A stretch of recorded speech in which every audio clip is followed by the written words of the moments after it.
முஸ்தபா, நீங்க எப்படி பாக்குறீங்க 3 பேர் பேசினது? பிளஸ் வந்து மதுரை மண்ணில் நின்றுட்டு தான் திமுகவுக்கு சவால் விட்டார். ஏறக்குறைய எல்லா மாவட்டங்களுக்குள்ளேயும் 118 இடங்கள்ல தொகுதிகளில் எடப்பாடி கே பழனிசாமி அதிமுகவுடைய பொதுச் செயலராக போய் பிரச்சாரம் பண்றாரு. நெருக்கடியை முறியடிக்கக்கூடிய ஒரு வியூகத்தோட கிளம்பிருக்கிறாரா? இது தாவேகா எப்படி பாக்குது? இது என்னன்னு கேட்டிங்கன்னா, முதல் வந்து பார்த்தீங்கன்னா தேர்தல் வரத்துக்கு முன்னாடி திமுகவும் அதிமுகவும் அவங்களோட பிரச்சாரத்தை வந்து பார்த்தீங்கன்னா எந்த அடிப்படையில் இவ்வளோ சீக்கிரமாக தொடங்கினாங்கன்றத நம்ம தெளிவாக பார்க்கணும். என்னன்னு கேட்டிங்கன்னா, எப்போவுமே போகாதவர்கள் விஜய் அவர்கள் வந்ததுக்கு பின்னாடி முந்திக்கிட்டு போய் நாங்களும் நல்லவர்கள் என்ற அடிப்படையில் பிரச்சாரத்தில் போகிறாங்க. சார், இன்னொன்று பாஜக கூட்டணியில் வச்சவங்க யார் தமிழ்நாட்டில் ஜெயிச்சதா வரலாறு இருக்குது? எடப்பாடி பழனிசாமி இன்றைக்கி வந்து பார்த்தீங்கன்னா பாஜகவோட கை ஓர்த்துட்டு அவர் 118 என்ன 234 தொகுதியில் போனாலும் மக்கள் ஏற்றுக்குவாங்களா? சரி, முதல்ல கேட்குறேன், மரியாதைக்குரிய ஜெயலலிதா அம்மா இறந்ததுக்கு பின்னாடி 2011 2016க்கு பின்னாடி எடப்பாடி பழனிசாமி 10 தேர்தலை சந்திச்சுக்கார். எம்ஜிஆர் இருக்கும் போது 13 வருஷம் திமுக ஆட்சியில் இல்லாட்டி கூட மத்திய தேர்தலில் திமுக ஜெயிச்ச விஷயம்லாம் நம்ம பார்த்தோம். அப்போ அனைத்து இந்திய அண்ணா திராவிட முன்னேற்ற கழகம் அந்த அம்மா இறந்ததுக்கு அப்புறம் ஒரு தேர்தல் எடப்பாடி பழனிசாமி ஜெயிச்சுதான் என்ன வரலாறு சொல்ல முடியும்? ஆனா 2 விஷயம் இருக்கு இல்லையா? 2019 நடந்த இடைத்தேர்தலில் கணிசமாக அப்போ வலுவான அதிமுக எதிர்ப்புன்னு இருந்த பொழுதும் கூட அவங்க வந்து ஜெயிச்சிருக்கிறாங்க. அதே மாதிரி 2021 சட்டமன்ற தேர்தலில் கூட 10 ஆண்டுகள் அரசின் மீதான அதிருப்தியை தாண்டி எதிர்கட்சி அந்தஸ்துல உட்கார்ந்து இருக்கிறதே பெரிய விஷயம் தானே. அது இன்னொன்னு, அந்த 2021 சட்டமன்ற தேர்தலில் பாஜகவோட தானே கூட்டணி இருந்தாங்க. பாஜகவுடைய 4 எம்எல்ஏக்கள் உள்ள அனுப்பி இருக்கிறாங்களே, இவ்வளவு இம்பாக்ட் எல்லாம் தாண்டி தானே அவங்க ஜெயிக்கிறாங்க, சோபிக்கிறாங்க. இதான் சொல்றேன். நீங்க ஜெயலலிதா அம்மா அவர்கள் வந்து 2011 2016 ஒரு நல்ல ஆட்சியை நடத்தி 4.5 வருஷம் எடப்பாடியே வந்து பாத்தீங்கன்னா சசிகலா அம்மா ஆட்சியை கொடுத்து கடனுக்கு 4.5 வருஷம் ஆட்சியை நடத்ததுக்கு பின்னாடி கூட எடப்பாடி பழனிசாமியால தொடர்ச்சியா இடைத்தேர்தல் வரைக்கும் பெரிய அளவில் ஜெயிக்க முடியல தான் சொல்றேன். இடைத்தேர்தல் எல்லாமே ஆளுங்கட்சி தானே சார்.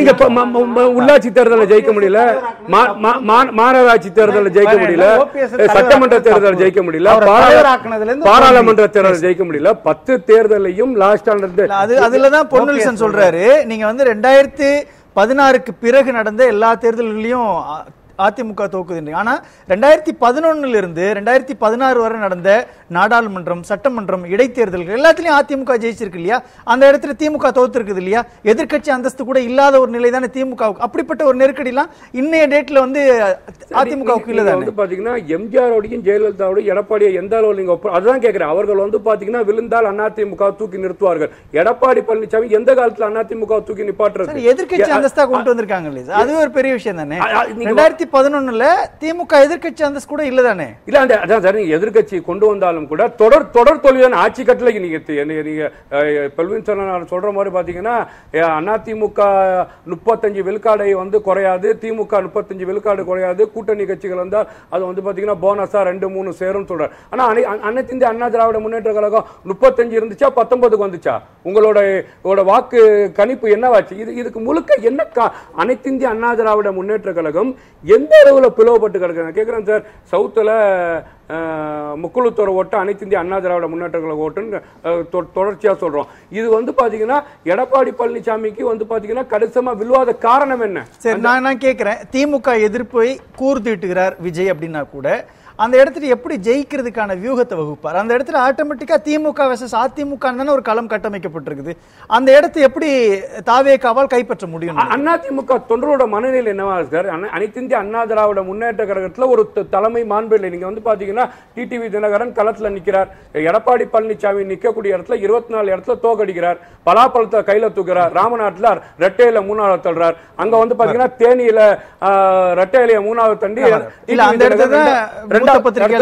மணி சொல்ற புள்ளி இருக்கு. அங்க வந்து ஜெயலலிதா எம்ஜிஆர் மாதிரியான ஒரு ஃபேஸ் வந்து இபிஎஸ்க்கு இல்லைனாலும் கூட இன்னைக்கு சிச்சுவேஷன்ல அங்க வாக்கு வங்கின்றது ரெட்டலை சின்னம் தானே இருக்குது.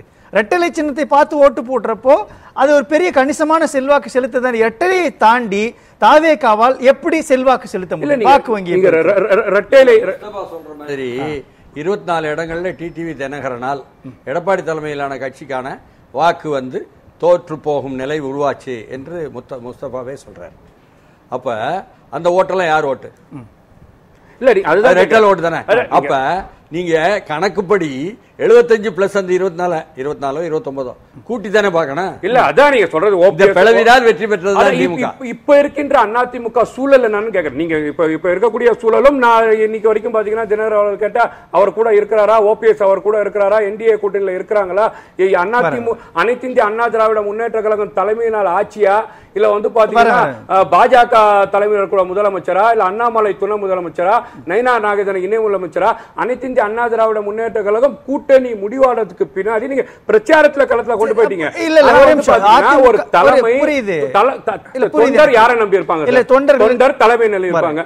அந்த தொண்டர்கள் எந்த அளவுல குழம்பி போயிருக்காங்க அனைத்து இந்திய அண்ணா எப்படி அறுவடை செய்வீங்கன்னு கேக்குறேன். அண்ணா திராவிட முன்னேற்ற நான் கேக்குறேன், மதுரையை எடுத்துக்கீங்களேன். மதுரையில செல்லூர் ராஜ் இருக்கிறாரு, ராஜ் சத்யன் இருக்கிறாரு, ராஜன் செல்லப்பா இருக்கிறாரு, டாக்டர் சரவணன் இருக்கிறாருன்னு வச்சுக்கோங்களேன். இவங்களுக்கு எதிராக வேட்பாளர்களை நிறுத்துற அளவுக்கு, வேட்பாளர்கள் நிறுத்தி வெற்றி பெற அளவுக்கு மதுரையில தாவேகாவுக்கு யார் இருக்கிறாங்க? அதே சமயத்துல திமுகவுக்கும் செல்வாக்கு இருக்குதாங்க. மூர்த்தியிலிருந்து நிறைய கேண்டிடேட் இருக்காங்க. இவங்களுக்கு எதிரான வேட்பாளர்களே நம்ம என்ன கண்டுபிடிக்கணும்? அதுதான் அவர் சொல்றாரு சார் தெளிவா. நீங்க வந்து 234 தொகுதி எப்படி ஜெயலலிதா சொன்னாங்களா இல்லையா, 234 தொகுதியில நான் தான் நிக்க போறேன். தனியரசா நீங்க ரெட்டை இல்ல, தமிழ் அன்சாரியா நீங்க ரெட்டை இல்ல, கருணாசா நீங்க ரெட்டை இல்ல, சேகு தமிழரசா நீங்க ரெட்டை இல்ல, 234. நான் கேட்கிறேன், அனைத்து இந்திய அண்ணா திராவிட முன்னேற்ற கழகம் தொடங்கும் போது, திமுக தொடங்கும் போது அந்த நிக்கக்கூடிய வேட்பாளர்கள் புது வேட்பாளராக இருந்திருப்பாங்க. யார் அங்கீகாரம் கொடுத்தா? மக்கள் அந்த இடத்துல பாத்தீங்கன்னா இன்னைக்கு வந்து அந்த ஒப்பீடே சரியா இருக்குமா? ஏன்னா அவங்க அதிமுகவை தலைமையேற்று வழிநடத்திய காலம், அதற்கான உழைப்பு, அதனுடைய கேடர்ஸுடைய பங்களிப்பு இருக்கு இல்லையா? அப்படி ரூட் லெவல்ல எந்த விதமான கலப்பணியும் செய்யாத ஒருத்தவங்க விஜய் என்ற முகத்தை பார்த்து இன்னைக்கு நடக்கக்கூடிய அண்ணா திமுக ஆட்சியில இருக்கு, மத்தியில பாஜக இருக்கு. இந்த ஆட்சிக்கு மக்கள் வந்து அங்கீகாரம் கொடுத்து வாக்களிச்சிருக்காங்க. இந்த ரெண்டு ஆட்சியும் சரியா இல்ல. அப்ப அனைத்து இந்திய அண்ணா திராவிட முன்னேற்ற கழகம் எந்த ஆட்சி தமிழ்நாட்டு மக்களுக்கு விரோதமான ஆட்சியோ, எந்த ஆட்சி தமிழ் மண்ணுக்கும் தமிழ் மொழிக்கும், அந்த பாஜக கூட்டணியில் இறங்கி களத்துல வராங்க. அப்போ வந்து தமிழ்நாட்டு மக்கள் திமுக ஆட்சி வேண்டாம், இவங்க செய்யக்கூடிய 504 தேர்தல் வாக்குறுதி, சட்ட ஒழுங்கு பிரச்சனை, பெண்கள் பாதுகாப்பு பிரச்சனை, விலைவாசி உயர்வு, இதையெல்லாம் பார்க்கும்போது இவங்க முழுசா வந்து அனைத்து இந்திய அண்ணா திராவிட முன்னேற்ற கழகம் வந்து பாத்தீங்கன்னா தேய்பிரையா மாறிட்டு போறாங்க. அப்ப அந்த அடிப்படையில விஜய் அவர்கள் களத்துல இறங்கி, நீங்க சொல்றீங்களா மாநாடுக்கு உள்ள கூட்டம் வந்துச்சுல, இப்ப இந்த கூட்டம் எங்க அமெரிக்கால இருந்து வந்துச்சா, இல்ல லண்டன்ல இருந்து வந்துச்சா, இல்ல இவங்க வந்து இந்த கூட்டம் வந்து ஓட்டே போடாது, ஓட்டு போறது கிடையாது, இந்த கூட்டம் அரசியல் மயமாக்கப்படாது. அரசியல் மயமாக்கப்படாதுன்னா ஆதார் கொடுத்து உறுப்பினராக சேர போறானா, முதல் நாள் நைட் வந்து மாநாடுக்கு இருக்க போறானா, மாநாடு பேச்சு கேட்க போறானா, இந்த நபரு தேர்தல் நாள் அன்னைக்கு 6 மணிக்கு போய் வாக்காளர் இடத்துல போயிட்டு ஓட்டு போடாம இருக்கு. இது எந்த விதத்துல நாகரிகமானது சார்? பிளீஸ் நான் முடிச்சிடறேன். இப்போ ஒரு நாள் ஒரு 8 லட்சம் பேர் 10 லட்சம் பேர் வராங்கன்னு சொன்னா இவங்க எங்க இருந்து வந்தாங்க? வானத்துல இருந்து குதிச்சிட்டாங்களா? வேட்டு கிரகத்துல இருந்து இறங்கிட்டாங்களா? இவங்க இதுக்கு முன்னாடி எங்க வாக்களிச்சாங்க? இவங்க யாருக்கு வாக்களிச்சிட்டு இருந்தாங்க? யாருக்கு வாக்களித்து போன வருஷமா அதுக்கு முந்தின வருஷமும் யாருக்கு வாக்களிச்சாங்க? இப்ப வந்து இவருக்கு யாருக்கு வாக்களிக்கணும் களத்துல வந்திருக்காங்க. அப்ப திமுகவுக்கு வாக்களிக்கும் போது பாத்தீங்கன்னா அவர்கள் வந்து தேவ தூதர்கள். இங்க வந்து களத்துல நின்று விஜய் அவர்கள் வாக்களிக்கும் போது இவங்களுக்கு அரசியலே தெரியல, விஜய் அடிக்க போறாங்க. அப்போ நீங்க நடிகர் களத்துல வரக்கூடிய இருக்கக்கூடிய உதயநிதிக்கு வந்து அரசியலால் அங்கீகரிக்கப்படுற கூட்டமும் அவங்களுக்கு வாக்களிக்கப்படுற கூட்டம் வருதா? இது பொருந்தாத விஷயம் சார்.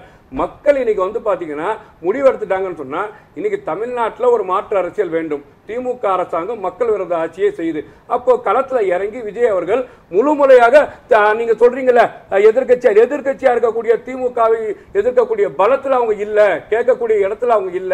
இவர் வந்து பாத்தீங்கன்னா அஜித்குமார் விஷயத்தை கேட்கிறாரு, நீட்டை பத்தி கேட்கிறாரு, விவசாயிகளை பத்தி கேட்கிறாரு, எல்லா விஷயத்தையும் பேசுறாரு, களத்துல இறங்கி வராரு. லாக்டவுன் மரணத்துக்கு 24 குடும்பத்தை வைத்து நீதி கேட்டு நான் சட்டமன்றத்துக்கு வருவேன்னு சொல்றாரு. அப்ப வந்து பாத்தீங்கன்னா முழுக்க தமிழ்நாட்டு அரசியல் களத்துல விஜய் அவர்கள் களத்துல இறங்கும் போது மக்கள் நம்பிக்கை வாக்களிக்க போறாங்க. மக்களை நம்பி களத்துல இறங்குறாரு. நீங்க சவுத்துல இவ்வளவு தொகுதியை அதிமுக வச்சிருக்காங்கன்னா ஏன் நீங்க சவுத்துல வந்து கோட்டை கொடுத்தீங்க? சவுத்துல வந்து எதுக்காக இழந்தீங்க? சவுத்துல வந்து நீங்க வட தமிழகத்துல வாக்கு பெறணும்னு சொல்லி எதுக்கு 10.5 விழுக்காடு தரேன்னு சொல்லி வாக்குறுதி கொடுத்தீங்க? ஏன் அங்க வந்து ஓபிஎஸும் ஆர்வி உதயகுமாரும் கொந்தளித்தார்கள்?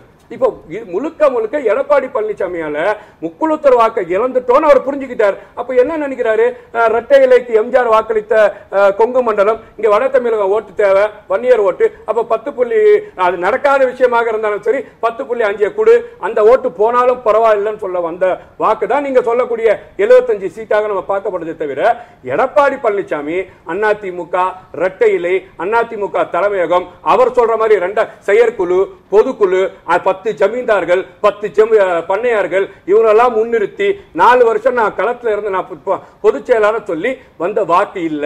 இந்த வாக்கு சிதறி கிடக்கின்றது. அந்த வாக்கு பரவலாக தமிழ்நாடு முழுக்க அனைத்து இயக்கத்தோட வாக்கையும் விஜய் அவர்கள் பெற போறாரு. ஆனால் தான் எல்லா அரசியல் கட்சியும் நீ கொண்டு வச்சிட்டு இருக்காங்க.